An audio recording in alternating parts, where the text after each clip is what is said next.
Hi, this is Jennifer from Read It Again.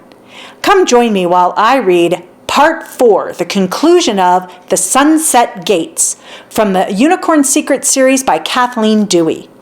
Please consider subscribing, and if you enjoyed this book, hit the like button and share this video with all your friends.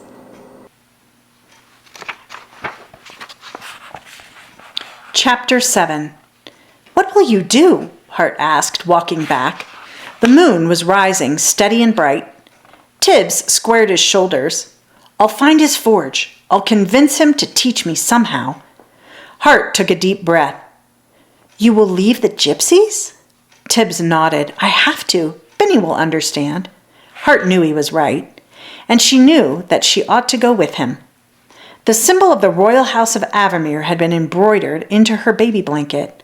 What did that mean? What could that mean? Surely the blacksmith who had made the gates would know something. Benny was still awake, sitting close to the fire. Almost everyone else had gone to bed. I've heard of the forge, she said when Tibbs was finished talking. I've never seen it, nor will you, she added. Tibbs frowned. Why not? Because Joseph LaQuire works only for lords and ladies, for royalty. Hart glanced at Tibbs, then back at Benny. I have to go with him. Trembling, Hart explained that what the woman had said about the gates, about the blanket she'd been found in, about the name Ruth had given her. Benny shook her head. Hart, Tibbs, you are both chasing dreams you cannot catch. No one but gypsies will take in runaways. Hart felt tears swell into her eyes. What will become of the unicorns? Think of the danger, Hart. Hart wiped her eyes. She pressed her lips together. She loved Benny, and she knew the old woman was trying to protect her, and she was afraid to leave the gypsies. But Moonsilver hated living inside the wagon. He hated it. I have to find my family, Hart told Benny. They will help me. Benny shook her head. How do you know this house of Avamere has anything to do with you? Hart looked to the side. She didn't know. Maybe Lord Dunraven's book would tell her, but she couldn't read it yet. She clenched her fists and stood up. Benny stood and hugged her. You think about it overnight. Don't decide when you are tired and upset. She turned to hug Tibbs. He was startled. Consider this long and hard, she said. You have a place with us now. They both watched Benny walk away, then faced each other. I have to let Moonsilver out, Hart said. Tibbs walked beside her. Benny loves you, he said. She just doesn't want to see you hurt. Hart didn't know what to say. You should stay with the gypsies, Hart. She nodded slowly. Maybe he was right. I will never tell the secret, Hart, he said solemnly. Never. Hart knew he meant it. Thank you for teaching me the letters. You know all the sounds now, Tibbs told her. Keep practicing and you'll get good at it. They stopped by the wagon. Hart opened the back and Moonsilver came out. She put her hand on his silky shoulder. He was shivering, eager to run free. He touched his muzzle to Avamere's, then he was gone, galloping in the dark. Good night, then, Tibbs said quietly. He smiled at Hart and took her hand for a moment. Then he headed back toward Davy's wagon to sleep. Hart looked up at the sparkling stars. She didn't want to be in the wagon tonight, any more than Moonsilver did. It was chilly, but the stars were spectacular. Moonsilver cantered in long, sweeping circles. Avamere grazed. Hart decided to sleep beneath the sky. It was a beautiful night, and she didn't want to talk to Benny just now. She needed to think. She ran to Benny's wagon for her carry sack and her blanket. I'm going to sleep close to Moonsilver, she told Benny. Benny nodded. Take the spare blanket. Good night, dear Hart. Good night, Benny, Hart answered. Happy to be outside, Hart settled herself by the wagon. Kip curled up beside her, snuggling. Avamere lay down close. Hart stared at the stars, thinking. Moonsilver finally plunged to a stop, breathing hard. He lowered his head to eat the grass Hart had cut for him earlier. Hart held Lord Dunraven's book in her hands. Maybe she should ask Tibbs to read it to her before he left. Hart took a deep breath. She didn't want anyone else to read it. Whatever it said about her family belonged to her. And it might only tell about the blacksmith, she whispered. Maybe the whole book is about him, she sighed. Zim had managed to read only 5 words, the mountains of the moon. And that was probably wrong. It made no sense. The sound of careful footsteps caught her attention. Hart hid the book beneath the blanket. She closed her eyes almost all the way shut. Kip woke and got to his feet, staring into the darkness. It was Tibbs, walking very quietly. Hart opened her eyes a tiny bit. Tibbs had his things in a carry sack. He was leaving. Kip saw who it was and didn't bark. Avamere lifted her head and Moonsilver stopped eating to look at him. She loves you all, Tibbs whispered to the unicorns and Kip. Take care of her. I have to find Joseph Elquire now. Avamere lifted her head sharply. Be still, Tibbs breathed. The mare shifted. Hart felt warm breath on her cheek. Avamere stood up and stamped one forehoof. She made a low sound in her throat. Moonsilver looked at Tibbs. Don't wake her, Tibbs whispered, and take good care of her, please.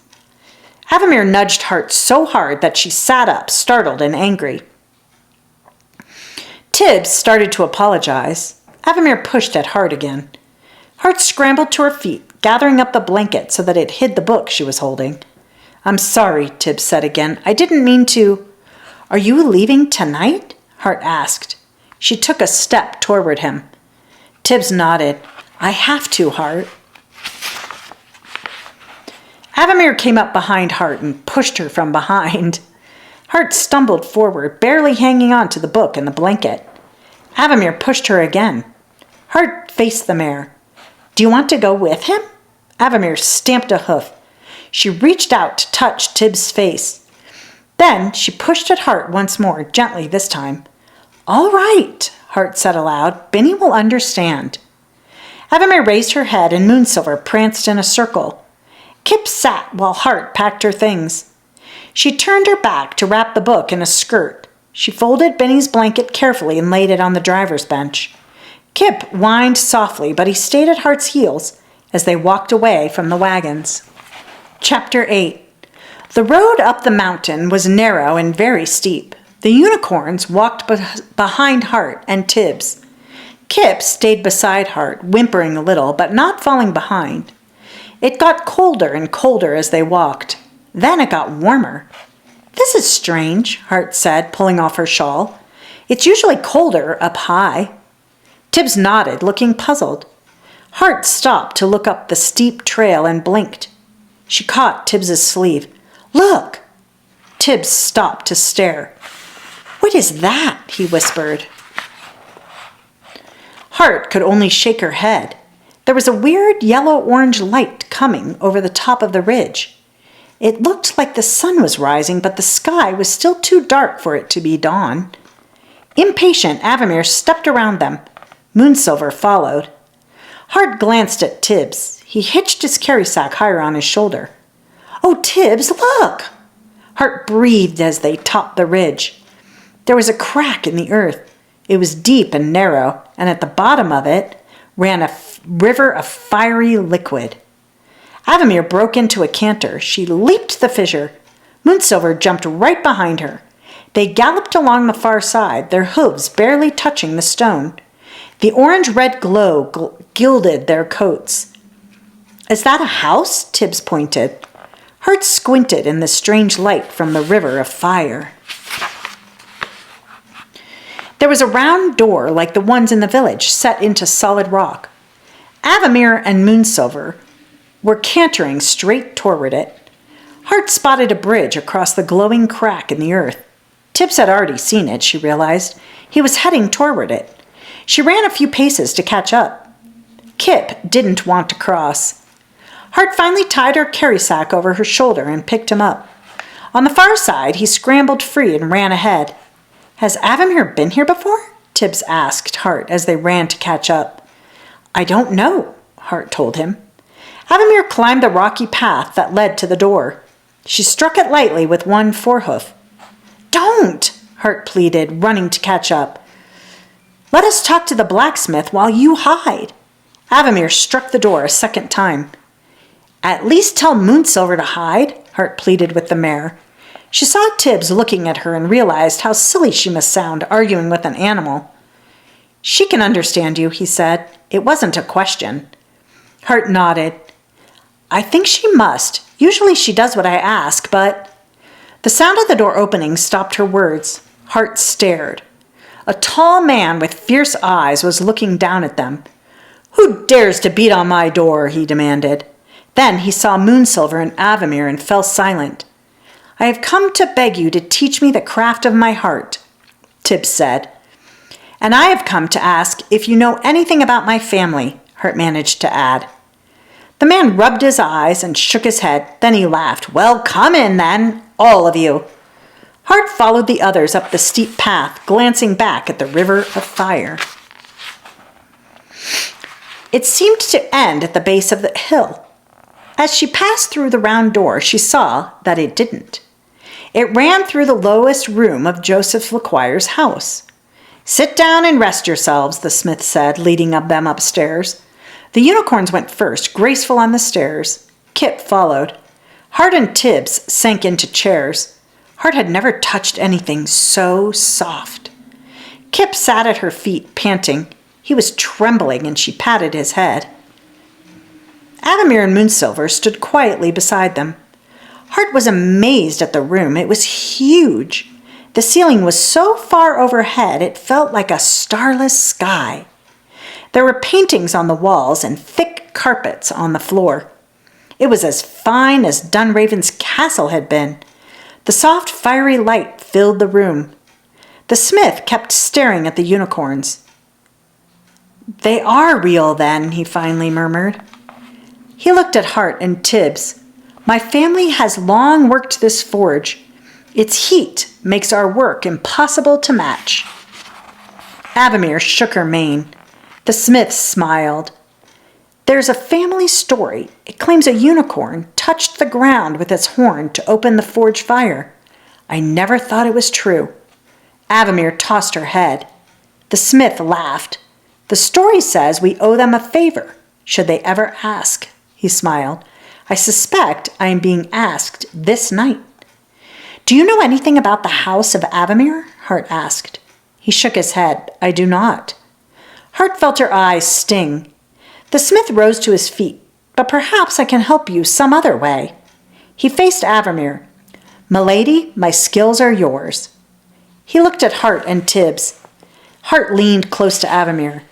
I came to ask him about the book, she whispered, and about finding my family. Avamere turned her head. Hart squirmed, turning all the way around in the chair. We can't go on hiding Moonsilver forever, and... Hart stared at Avamere, confused. The mare was facing a wall. Hart lifted her eyes to the paintings. The one Avamere was looking at showed a horse wearing silver armor. Hart caught her breath. I think she wants you to make Moonsilver something like that. Hart pointed at the painting. Then he won't have to hide all the time. The smith nodded. It will take 2 or 3 days. It has to fit perfectly. Did you make the gates in town? Tib asked. At the library? Tibbs shook his head at the unfamiliar word. The place with all the books, the smith said. Tibbs nodded.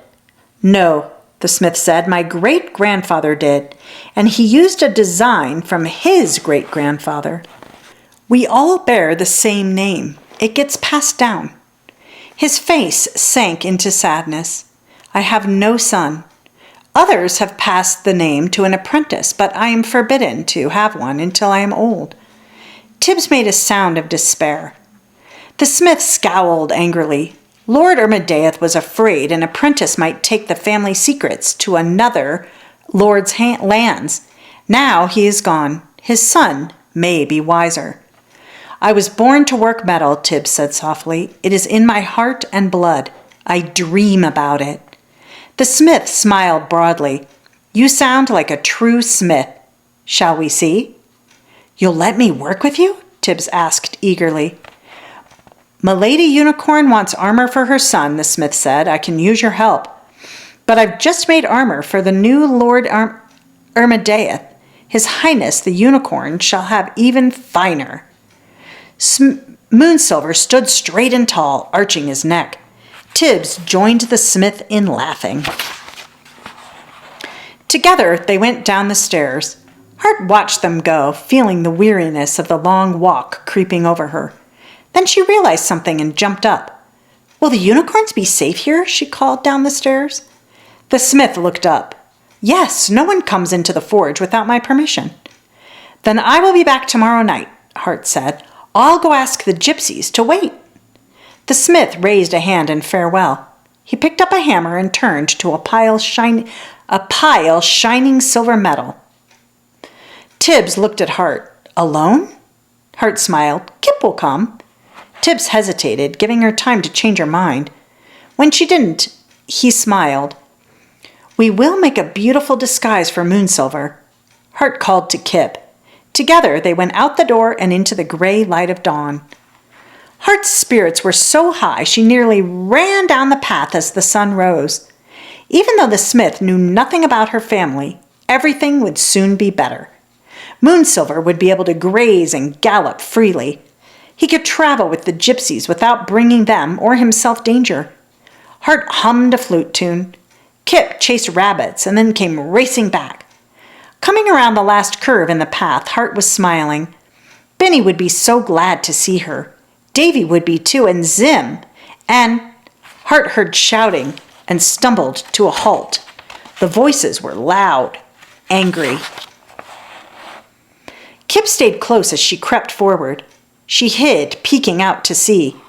There were dark-shirted guards skirting the gypsy wagons. The guards were the ones shouting. Benny and Zim stood close together. Benny looked old and pale. Her hair was mussed from sleeping. The rest of the gypsies were breaking camp. The children were hushed. There was no singing or laughter this morning. Hart could see Benny talking to one of the guards. He turned his horse away, shaking his fist at her. "You'll go to Biddinfast because our young lord commands it. That's all you need to know, old woman." Hart stared, her eyes stinging. If she ran to help, the guards wouldn't let her leave. She wouldn't be able to return to the forge for the unicorns. Angry, helpless, she could only watch as Benny was pushed along toward her wagon. Biddinfast. Hart repeated the town's name so she would remember. She would follow as soon as she could. There was nothing else she could do. "Kip," she whispered. He scrambled after her as she turned and made her way back up the rocky path.